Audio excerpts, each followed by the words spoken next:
So I'm now going to ask the members of the panel to come forward, please. We've got a discussion now happening about positive relationships post-stroke. So I'm going to ask Jenny and Ming Wang, and Colin and Margaret Silk, and Geoff and Anne Starr, and Michael Adams. Unfortunately, Colin couldn't be with us today, but Michael's going to join us up on stage. And a lot of these people are at different stages along with their stroke. But today we're going to be talking about positive relationships and the importance of relationships as part of your recovery. You know, we talk about physio and we talk about OT and speech, but we rarely get to talk about the important people in our lives who really have assisted in recovering from our stroke. So I might just start up the other end and talk to Colin and Anne about when you were in hospital, having had your stroke, who were the people who were very important in your life that came along at that stage to visit? Well, of course, my wife Margaret and my son Adam mainly, and my receptionist who got me to the place, and various group of friends. I was pretty unwell. I had a craniectomy, skull pulled out. Margaret, did you want to say who was really important in supporting you as a carer at that stage when Colin was unwell? Yeah, well, I mean, I think a stroke always is a very sudden thing, and I remember calling his brother, who was a doctor, who drove across Sydney in I don't know what speed, and when he spoke to the neurologist and I saw the blood drain from his face, I thought, this is not going to be good, because doctors don't usually react like that to medical news. So we knew it was going to be serious. But yeah, I guess we had his two sisters were very important. I think immediate family were the biggest supporters in those early days, yeah. And was it difficult for you to talk to people about what had happened to Colin at that point? I was lucky. Colin's sister, who lived in Sydney, she sort of took over the gatekeeper role for me, and that was very good to have someone who would disseminate information for me to everyone. One of Colin's friends who rang his home up in country New South Wales, before we got married and we lived in Sydney, and he actually said to his to Colin's niece, "Oh, so is Colin still alive?" Because, people were not getting the right information. So it was nice to have someone like my sister-in-law to help with that sort of thing. So take on that key role and get out. Yeah, so that I didn't have to contact people and keep people updated. Because you were busy and tired and stressed at that time. Yeah, and running a business and a lot is going on. I mean, there's always a lot going on. There is always. Yeah. Ming and Jenny.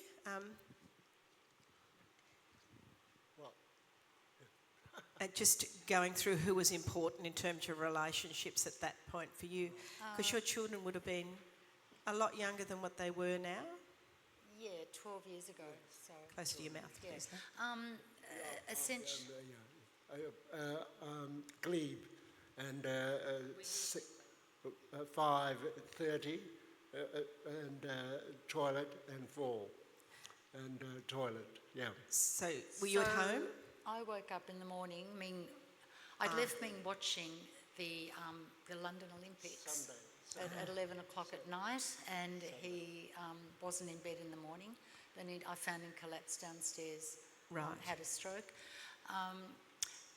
The people who helped us were family and very good friends. We have a son with autism, so my first one was.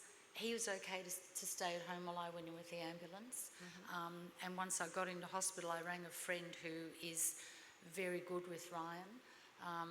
I let Ryan know she was coming. She came, sorted Ryan out, rang another mutual friend who came and spent the full day with Ryan. And then she turned up at hospital. Ming's lying there semi-conscious. And And I said, what are you doing here? She said, I've come to look after you. I said, I'm fine. He's in hospital. The doctors are doing their thing. I used to work at PA, so I was very comfortable being in the hospital, but I hadn't moved on to what was next. And so she said at 7 o'clock on a Sunday morning, you've got to ring your family.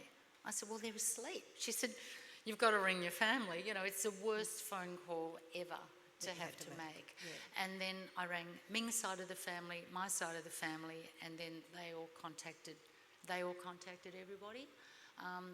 Ming was also a radiologist at Prince Alfred. He'd been working there on the Friday. He turns up on the Sunday as a patient, and sometime during that morning I said to one of the doctors, can you ring, you know, some of Ming's radiology colleagues? And they said, don't worry, Radiology Sydney is awake and aware. So it gets spread out very, very quickly with a few phone calls and a few good people. And did somebody take on that gatekeeper type role for you as well and disseminate information? No, they didn't. It spread out. I came home that night and opened my phone, and it's got 50 million messages, which I actually didn't answer. What I did a few days, maybe in the next week, I actually sat down and wrote an email to as many people as I could think of, just saying an update on Ming. And so every week or so I would do that, but I didn't answer many of those texts. I just individually. You don't have the energy, you don't have the time. Well, some people sent a website to read 30 pages about stroke. I'm thinking, thank you. It was just better that I didn't answer anything, because I would have answered the wrong way. Indeed. But in sitting down and writing an email, a group email, out worked. And so some things that people offered were helpful, but there were also others that offered information, etc., which didn't really hit the mark at the time. Yes. No. Unfortunately. It was. I mean. Recently, yes, but no. 12 years ago, no.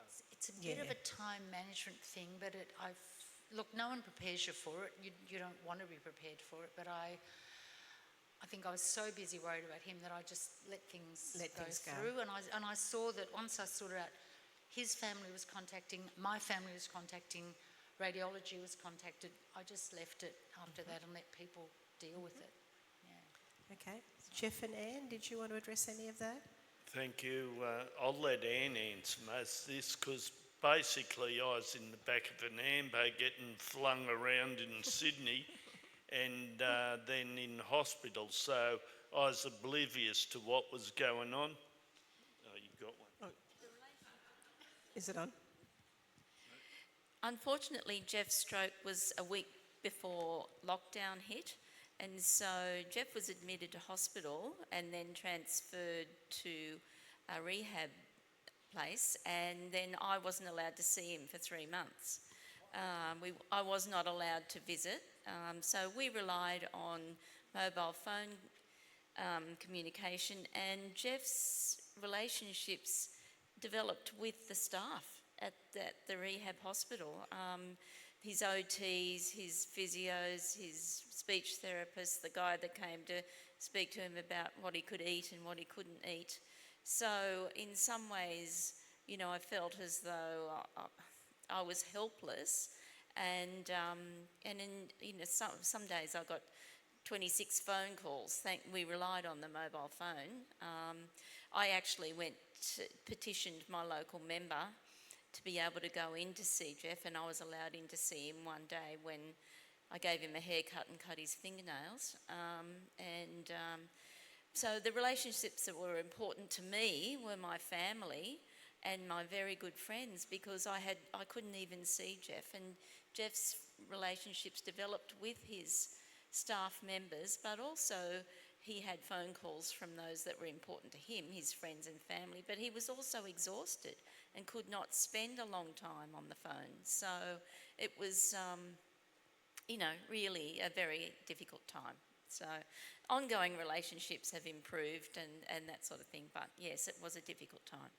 I think COVID was an enormously difficult time for people who went through the process when it was happening. And I remember one lady ringing because she was in the same situation as you were, saying that she couldn't get in to see her husband. He was literally wasting away. And she said, while they may be saving him physically, you know, he's being destroyed, his soul is being destroyed. And it's one of those things, isn't it, that when those sort of disasters happen, nobody really has much control over what's going on or is able to do much about it, really. Yeah. And I don't know how Geoff's mental health was affected in that time either, or any other of his rehab,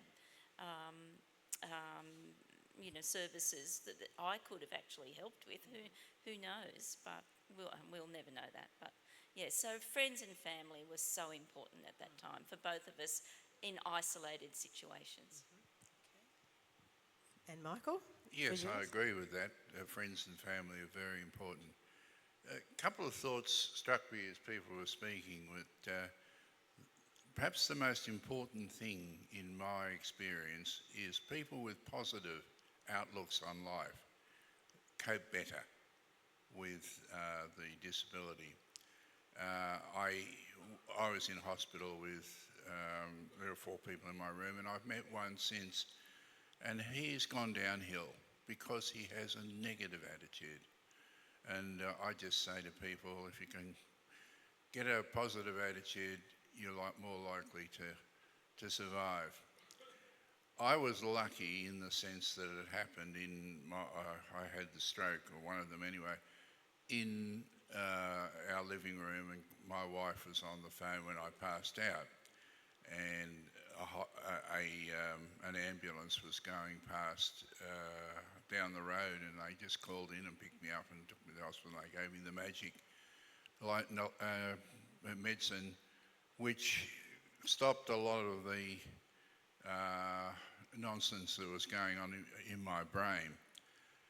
I also should mention that my wife apologises because she can't come today. She hasn't been well herself, and she has gone to the hospital today for treatment, or what do you call it, therapy. And so she would have liked to have been here today. I had it. So was Colin there when you she went to the hospital with you, and she was Yes. there all the way through it, but your children were overseas, is that right? That's right. And So it was really upon her and the rest of the family in Sydney to sort of support you. that's right. And I'm lucky to have had that support. Yeah. Yeah. And is there any one person outside your spouse, in either your rehab or your acute area, that stands out as the person who, I guess, was the most positive and gave you the most positive support? I had a lot of people around me. I remember waking up in hospital and all these people are in front of me. And it was just great because that's positivity. You're trying to get me to single in on one. Well, my 2 sons were very good. I really can't think single one of out. myself. And Single one out. Geoff, what about you? Did you have any 1 or 2 people who were most important when you were going through your acute and your rehab? Well, as Anne said, initially would have been the rehab staff who I fought. They basically became my family there for a while. And the phone I found very taxing after a while, because you get flogged in rehab for the day and thrown back in your bed afterwards, and then you got a heap of phone calls as long as your arm to return a phone call, and that was the day. But I had, or still have, some very good long-standing mates who stuck by me and were great support, and obviously the family, and particularly Anne, who I used to badger on the phone every day. 2 boys. And my son, so that, you can't get away. If there's some core good friends and family, they really carry you through. But, it really comes down to, my relationships form very quickly with the rehab people, and it does even now. Since we've moved from Sydney up to the Central Coast, we're in a very good rehab up there, as is a few other characters in here at the same rehab, and I think they do a great job and very uplifting. And what about you, Anne, when you couldn't get in to see Geoff, who was it within your circle of friends that you would say was most positive, and what did they offer you, I guess? I guess it's just a listening ear, really, because none of our friends have had any experience with stroke prior to Geoff having his 3 years ago.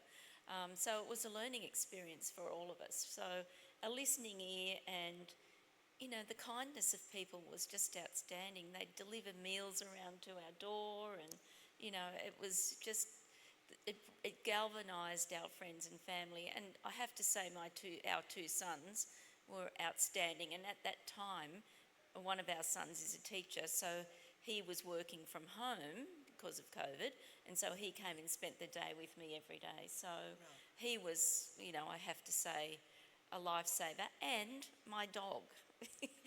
I used to take her for a walk every day, and she was very good mental therapy. You just don't understand, you know, they just go with you, don't they? They do. Just go with you. You can. And don't judge you. Okay. But spending the time and listening to me, and, you know, just that basic support was, you know, unbelievable. Mm-hmm. Yes, I'll tell you one of the problems I have is my memory. I was about to tell you something important, but I can't remember what it was. And that's the stroke, I think. It'll come back to me eventually. That's fine. Pass it down there. Okay. And Jenny, you were a nurse, but in terms of your... Radiographer. Sorry? Radiographer. I always see of you as a nurse. Sorry, love. Radiographer. But in terms of outside the hospital, you know, you knew what was going on, which is different from a lot of people. But were you actually prepared for the emotional toll that Ming's stroke took on you, really? Not at all, because I thought this sort of thing would never happen to us.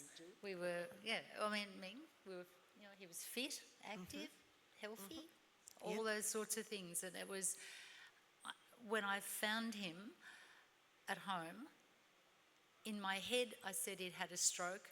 In my head, the other bit of my head said, no, he's just broken his arm or fallen asleep on the toilet, or, you know, all that. And but I knew he'd had a stroke. But and a little bit after it, when, you know, Ming had recovered a bit, I said, we are now the other people. We've jumped the fence. You know, we and it can happen to anybody. And, you know, no one is above having a stroke. No. You know, and it was quite a wake-up call, because we are both medical, and then to learn that strokes can hit people at any age, of any fitness, of any position. Yeah, that was. Who helped you come to the realisation that this was what had happened, and it was a long-term thing for both you and Ming? I think you just go day by day by day, and then after a while you think, oh, that's where we are now. My sister-in-law asked one of our friends, a doctor, you know, how do you think Ming will go? This is a day after the stroke. And he said, and because of Ming's profession and Ming, he'll be fine, he'll be back at work, no time at all, you won't notice it. So she now thinks he's a really crap doctor. But he's not. Everybody wants to think something positive. No one ever wants to give the real bad news. And the people who actually told me the bad news, I was just not listening to you weren't anyway. Listening to that, yeah. Yeah, either the positive was wrong, but the bad I didn't want to hear. Yeah. All right, just a second. He's remembered what he's going to say. Excellent. I remember when I was recovering, I was contacted by universities And to cut a long story short, somebody developed a pinprick and taking blood to actually forecast if people were going to have strokes or not. I don't know if you know about that, but I have told all our young people in our family about that. I say, go along and have the pinprick. Because when I had the stroke, I had absolutely no foretelling of it coming at all. And I was just sitting there and bang, away I went. But now, when I say pinprick, taking a little bit of blood and testing it can tell whether people are going to have strokes. A lot of people. It's not completely foolproof. But it saved my one son, I think, or one of my sons, because he knows that he is like me, likely to have stroke. Okay, so they've got him on blood thinners and other things like that that will probably prevent him from having a stroke. So I just say that because I think that it's good to pass that on. Thanks, Michael. Geoff and Anne, when you returned home, did any of your friendships change with the people that you were friends prior to your stroke? Sorry, not Geoff and Anne, Colin and Margaret, my apologies. Colin and Margaret, did any of your friendships change? I mean, obviously you lose some friends, because you're no longer of any use to them. But the enduring ones that you have, you hold on to. You don't realise how important some people are in your life. And did your interests change, and that's when your friendships changed? My interests were, I don't know, much the same. I still follow the round ball, the real football. Real football? That's played with the feet. Anyway. Sorry, I forgot the question. I was just wondering, did any of your friendships change in any way? People become more important to you, or people become less important? Oh, definitely. I've got various people that visit me every week for the last 14 years. You can't buy them. Mm-hmm. And as I said, a lot of people you'll lose, or they'll do the one obligatory visit in hospital, which is fine. Mm-hmm. Anne? Oh, Margaret, sorry, I'm still doing it. No, it's okay. Colin was in rehab for more than 5 months as an inpatient, and I still had to go to work because we ran our own business, and I'd come after work and he'd give me a tally of how many people had come to visit him that day, And at one stage I went into the gym and there were some people visiting, and the physio turned to me and she goes, "So who are you?" And I went, "Well, I'm his wife." And she went, "Oh, I haven't seen you around." And she also said, "And Colin, how many sisters do you have?" Because he started to introduce all his visitors as, "Oh, this is my sister, this is my sister, this is my..."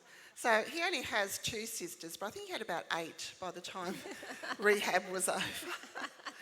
And, the people that float to the top, and become the cream of your life, you don't know until you have a crisis like that who those people are going to be. And we have been very, very lucky, and I'm sure we all have been very lucky that we've had some wonderful people that you think, wow, I didn't know that you were going to be like that, And don't waste your precious energy, because you're all exhausted after you've had a stroke, and you continue to be. Don't waste your precious energy on people who are not on your team and who are not supportive and who are not positive, because that's their problem. It's not your problem, You need to reach out. You might make some great new friends. You're not going to make great friends with every single person you meet, but, you have a conversation. Everyone's got a story. You listen to their story. You'll click with some people and they will become great friends, and others will just be wonderful people that you've met along the way. So, yeah, we've been lucky. And just can I quickly add, I won't monopolise, but when I saw the questions, I thought, oh gosh, Michelle wants a relationship audit. And the way I looked at it was, Colin had his stroke a few days after his 49th birthday. So a year later, for his 50th birthday, we thought, we need to celebrate. You know, we've had so many people help us all year, and we don't usually do big birthday parties or anything, you know, just family, but we did. We had a big birthday party. We invited everyone who'd helped him that year and, you know, all the family, and it was probably about, I don't know, 60, 70 people there, 80 people. And when I think about the people who were on that guest list, and that was 13 years ago, his 50th, nearly all those people would still be invited to another party if we had one. A few have dropped off, not many, and we've added a few, but essentially, in all those years, I think our core group is the same, which I think is we're pretty happy with that. Yeah. And why do you think that is? Why do you think they've stayed around? I think they were just good friends, you know.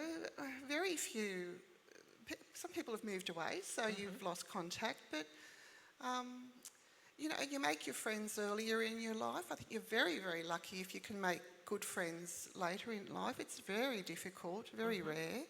And our friends were school friends, they were university friends, they were friends that we made when our son was at school, and parents of you know, other classmates, and yeah, and they all stuck by us, yeah. Okay. Yeah, it's great.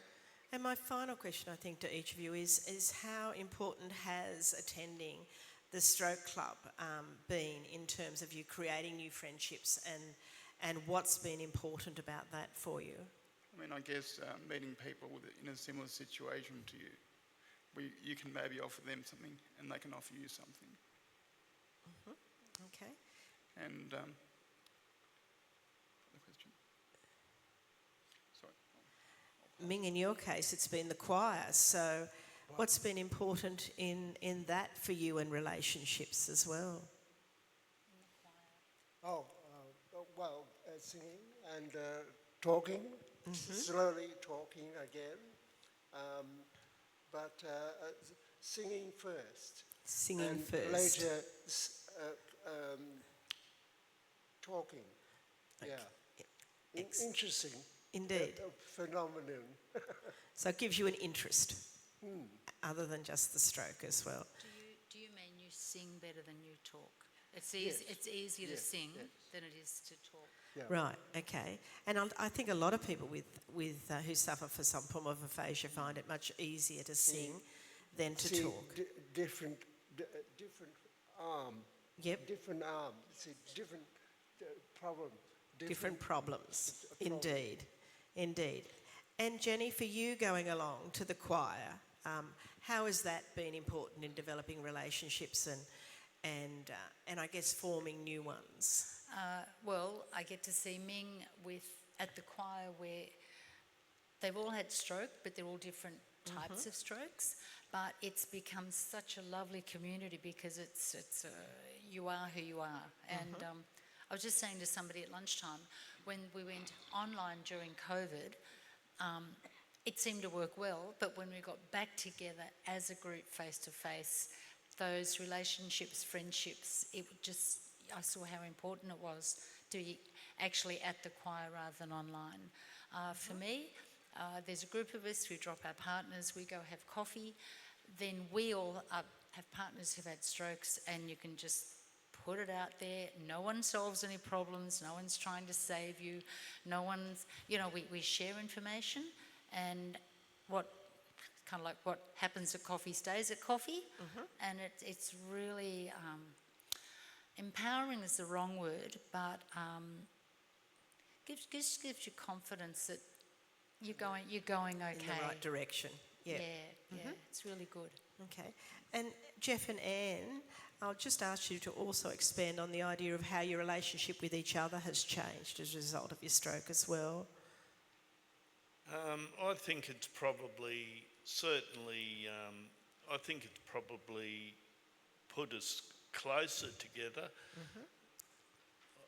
That's only my perspective. Well, obviously it's changed because I'm now Geoff's carer, but yeah. I guess we've, it sort of make you reflect on life a lot and how to look at things going forward, and you know, just in such a holidays and that, how do you work your way around that? Because I can't drive anymore, and I enjoy a good road trip, but you know, you got So to. you've become the backseat driver now, have you? Yes, Yeah. okay. So that's always a good way to get some robust discussion. And you've been to 2 stroke clubs now. What's been important with those for you in terms of relationships and friendships? How much am I getting paid for this, Michelle? A lot, hun, a lot. I think the initial thing when I escaped rehab was wondering, you know, what the heck to do, and you know, you're self-conscious of, you know, how do I fit in again? And I think going along, I kicked off with poor old Judith over there, caught me coming in the door at Hornsby, and I think it provided an element of, you know, mixing back into society to a degree, and thinking there is still life out there. And the same really, since we've moved up the coast, is, you know, there's an instant group to mingle in and to work your way into Group the of community. comrades who share the Yeah, same and you same you don't experience. stick out like the proverbials. You know that you know, you sort of accepted, and that's helped in steering us along the way, I think. Indeed. I think joining the Stroke Recovery Association has given us reassurance that there is still light at the end of the tunnel, and that we're doing what we're faced is not unusual for people who've had strokes, and like nobody minds you asking questions really. And so when we first joined, you know, 6 months after Geoff had his stroke, and we had so many questions that only people who had experienced stroke could answer.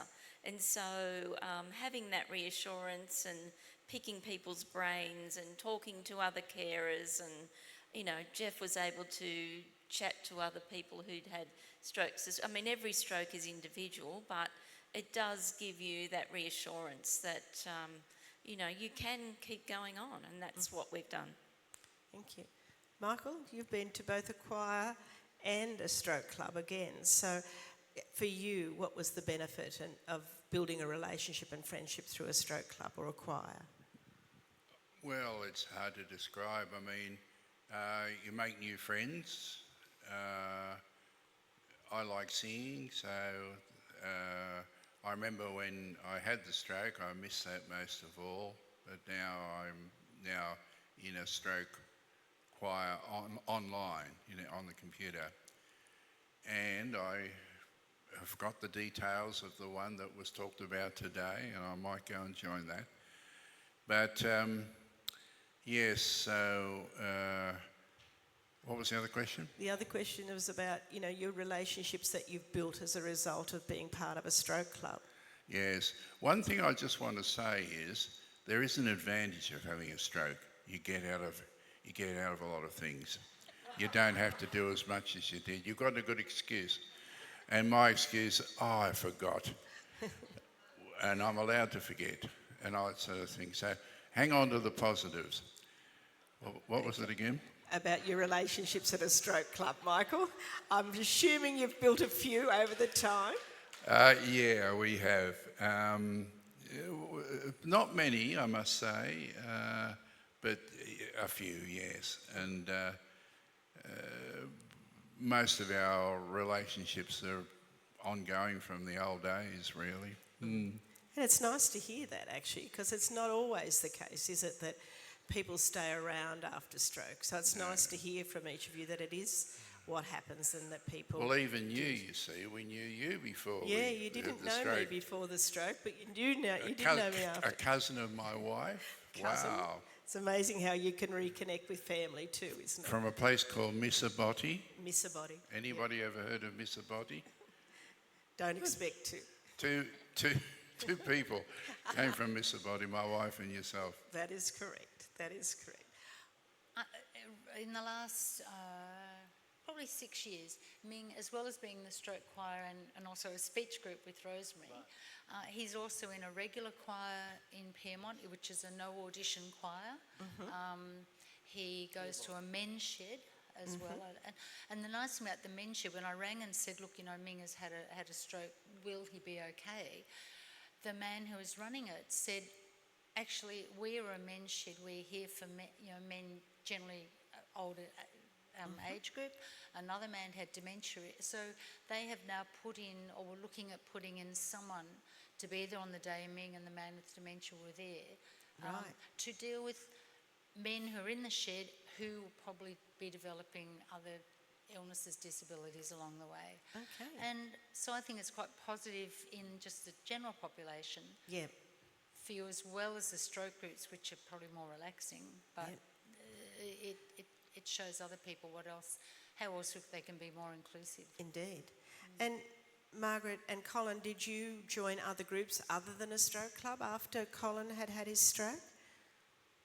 Don't think so, did we? No, we didn't. And actually, stroke group's fairly new for us as well. It's only been a few years.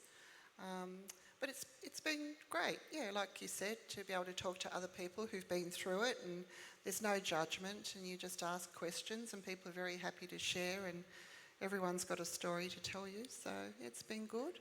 Okay, you were asking about how our relationship changes, and I've become a carer and still a wife, but a carer, and I help Colin with his shower every night, and at one stage I said to him, so what's your favourite time of day? Fully expecting him to say, having a shower's great. No, what he said was, visitors.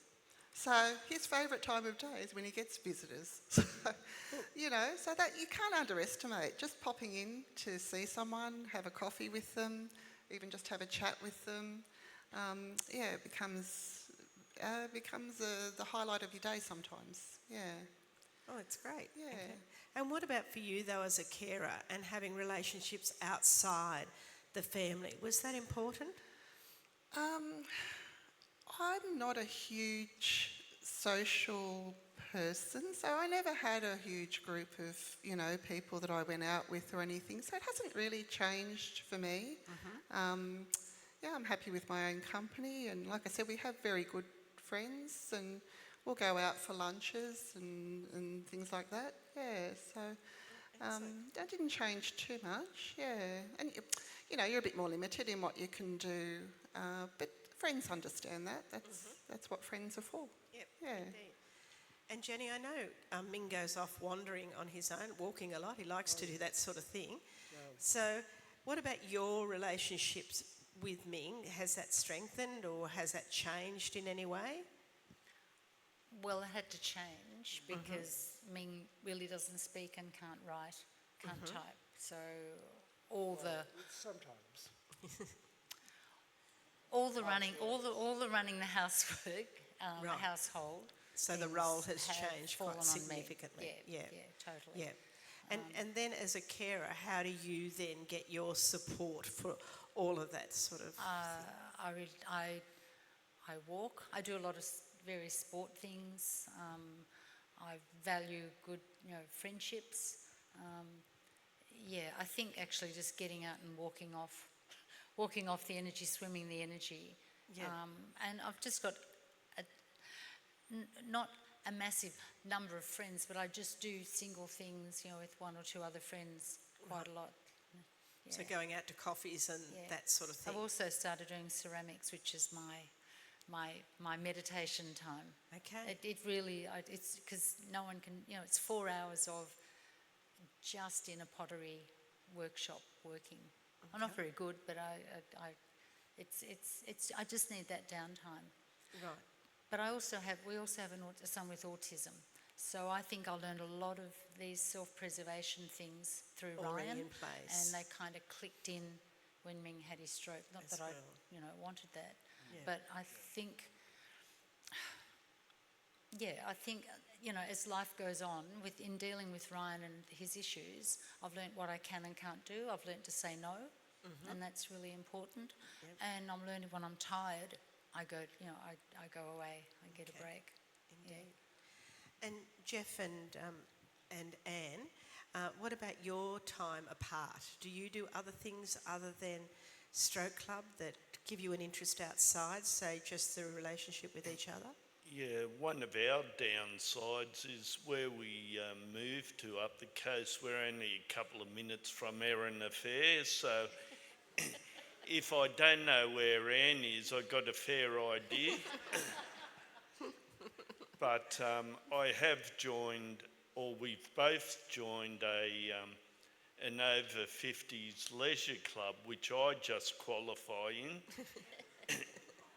Anne's taken ownership of it, but so I've joined. They've got indoor carpet bowls there, and I'm left-sided affected, and which limits me, and I bowl left-handed, so I've adapted and I bowl right-hand, so I thought I'd give them a chance until I get my left going.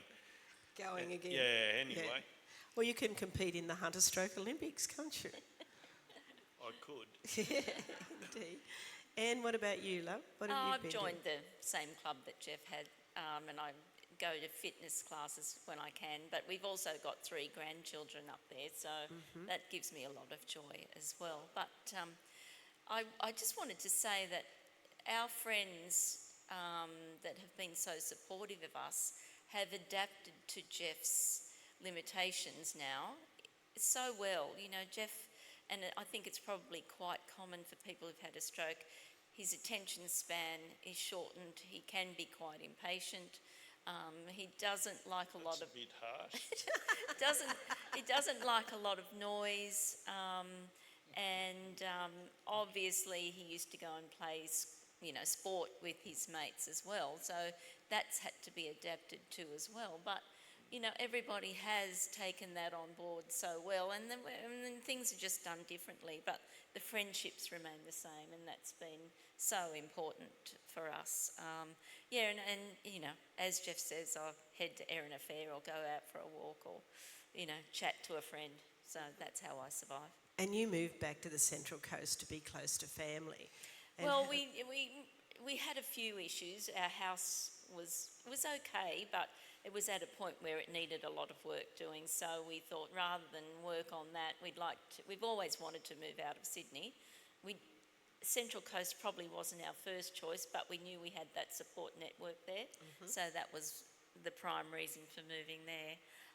So you've actually moved away from your friendship group to Yes. be with family and re-establish a We new have, life. but we've got really. friends up there as well. Oh, okay. And it's only an hour down the road, so we catch up halfway at the Mooney Club or whatever. So, it's people have, we've got enough room. People come and stay the weekend with us, which is lovely as well. So, yeah. Okay. And, sorry. Sorry, Go, Geoff. I'll just add to that, Michelle. When we were down here, I used to play snooker with a couple of mates, and obviously that went out the door, and I actually, there's a little device you can get that can aid you playing snooker one-handed, but so I gave it a go, but got too frustrated with it. You can't play how you once did, so I thought, stuff that. But anyway, my mates who I used to play with, they were really good. So instead of going up to play snooker, it was a better option. We'd go to the club and just have something to eat and a couple of quiet beers and a coffee afterwards.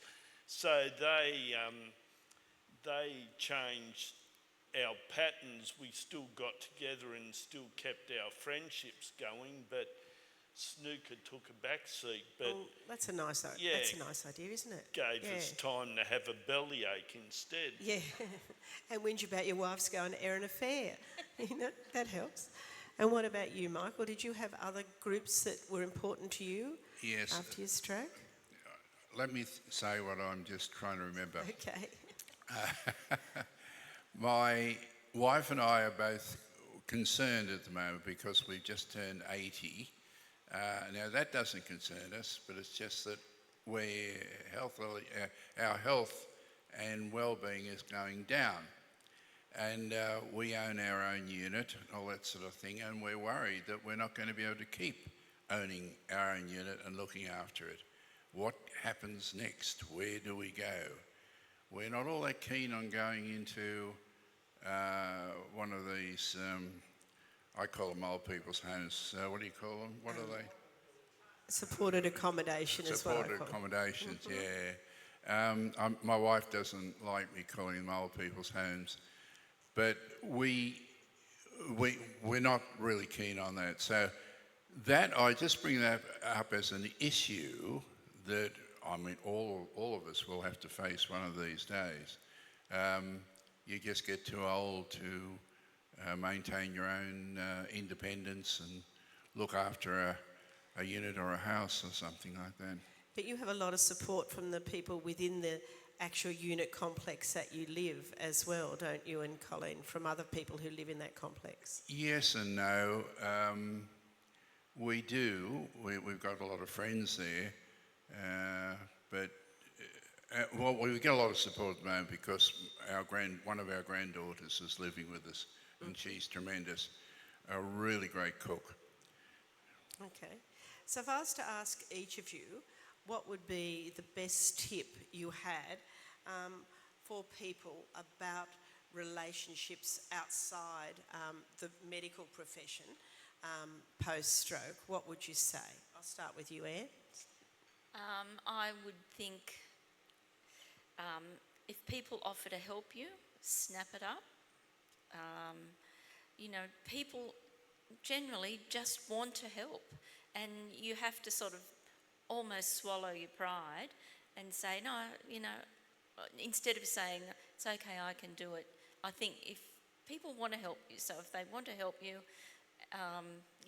let them, is all I can say. Okay, thank you. Geoff? Yeah, I'd agree with that. Probably one of the words I find difficult to handle, and still do. It probably improves over time, but acceptance, I think, is a difficult thing to handle. As Anne said, pride and all that comes into it.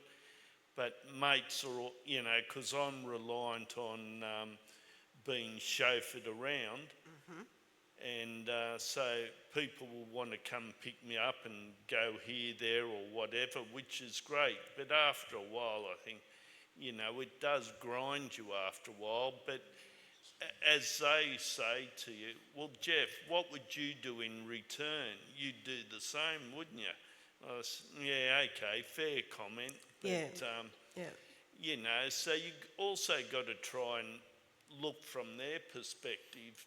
People are happy to help, and it's trying to accept that. Even simply going out, if someone wants to open a door for you or help you along, it's very much appreciated. And just those niceties, I think, actually restores a bit of faith in people who are, who you wouldn't know from a, bar of soap. Someone who wants to give you a hand is very uplifting, really. Yeah, I have to say, when I was in a wheelchair for some time, the person who I remember the most and gave me a hand was, there were two actually. One was a young kid who helped me get a coffee inside. That was so vital, important to me at the time. But another one was a young bloke at Sydney Town Hall when I'd gone in there for a meeting, and it was pouring rain, and I came out, and it's only a small hill, but when you're in a wheelchair, a small hill's a big hill. And I looked at this hill and I thought, oh my God. And he said, oh, you want to get out that hill, lady? Pushed me up the hill, hailed me a taxi, got me in the taxi and said, see you later. Don't know his name, never seen him again, but it's just that little act of kindness, as you say, because people do like to help, I think. I think even with just Anne and I, our own relationship, trying to work things out between us, how to do things, and things that I typically would have done that she'll take over, as always. So you just roll with the punches. Roll with the punches. Go with but, you know, you got to, like packing a car or something to go away. Things that you can't do, you have to be able to let go of. Yeah, you Yep. know, when lugging a bag to the car, just things like that get under your skin, but you got to roll with it. And Let it go. patience is another word I think is difficult. One I've probably had most of my life, but you really got to sit back and draw breath to a degree and let it roll by. Okay. And what about you, Jenny? What would be the thing that you found as a most important tip to give to people about relationships and friendships? It's probably everybody here is the same. It's really hard to ask for help. Everybody has offered help over the years. Whenever I have asked someone specifically for specific help, it's like they want a prize. It's like this special. Jenny asked me, to do this, and they'll do it. No one says no, No or one they says might say no. just let me sort it out. But we're used to giving help, not asking for help, and people often don't know how to help. I mean, I did ask a friend asked me to go to the Byron Blues Fest, and I'm thinking, this is good, but I said, what about Ming? She said, you sort it out. So I rang some friends, very, very good friends. They came to Sydney, they stayed for 4 days, and I went to Blues Fest. Yeah. It was great. It was, and then I realised they actually felt really, really special in our group that they were asked. So just ask. They might say no, but most people Will go out of their way. They will absolutely do it. Yeah. Ming, is there anything you wanted to add to that? No. Okay. Colin, what would you... Oh, sorry, Ming. What would you like to say Well, about friendships? well, mentioned and singing, I suppose, and coffee. So finding interests that Yes. you can share with other And people. roasting beans. Right, okay, excellent. Ming is a coffee addict. Yes, sorry. every way. Every day. Okay, Colin, is there any tip you'd like to share? Oh, I'd really have to agree with all that. I mean, most people are good. If someone offers to help you, grab them, don't let them go away. I would just say be prepared to have a conversation with anyone. If I leave Colin for 5 minutes, he'll find someone to sit next to and start talking to. He's always been like that, but you never know where it will lead. And, you learn something about someone else and you learn something about yourself. So be prepared to have a conversation. I think we're talking to the converted here. You've all come out to make connections. That's why you're here, and the people online, you're doing it as well. So, everyone's taken that step already. Good on you. Okay, thank you very much. We just have a couple of minutes. Did anybody else want to have to say something or ask a question of the panel? You did?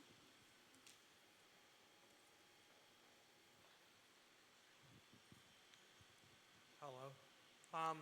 I'm a member of the Ben Shed, and I've had a stroke, and I want to promote them a little bit because when I had my stroke, they said to me, we'll come and pick you up, and even if you come and have a cup of coffee or a tea and go home again, we'll take you home. So the bedshed has been really good to me. 12 people now in my head have had strokes, and at varying degrees, and it's been quite supportive, as you know. And as far as friendships are concerned, some people are really good and some people are not so good. I was a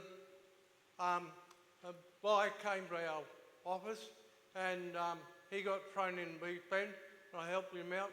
I created a spreadsheet and helped him do his in his position a bit, and he never forgot. After I had the stroke, he was retired, he rang me up, and he rings me up on a regular basis to see how I am. And I came home one day and I found some meals on the back veranda, and I didn't know where they came from. And I posted around for a while if I could see where it came from.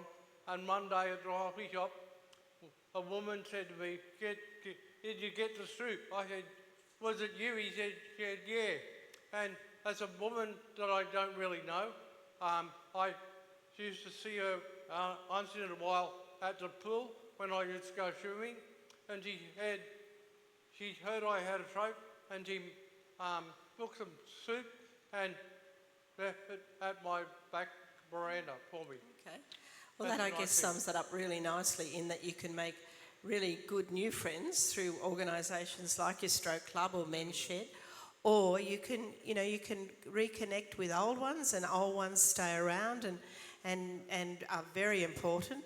But also the kindness of random strangers that you may have known or you may not have known often comes into a great importance after you've had a stroke. But I guess one of the key things everybody's said is be open, ask for help, be prepared to work with old friends and new friends to continue to learn about yourself and about others. Does that about sum it up reasonably well? Well, I'd like to thank everybody for being... Oh, we got one more question? Okay. I'd like to thank everybody for being on the panel this afternoon, starting with Colin and Margaret. Thank you very much. It was great. Ming and Jenny, Anne and Geoff and Michael. It's not easy to get up in front of a crowd and talk to people about your experience with stroke, and I do appreciate the fact that people are willing to put themselves out there and take the opportunity to share your experience with others. So thank you very much. Okay.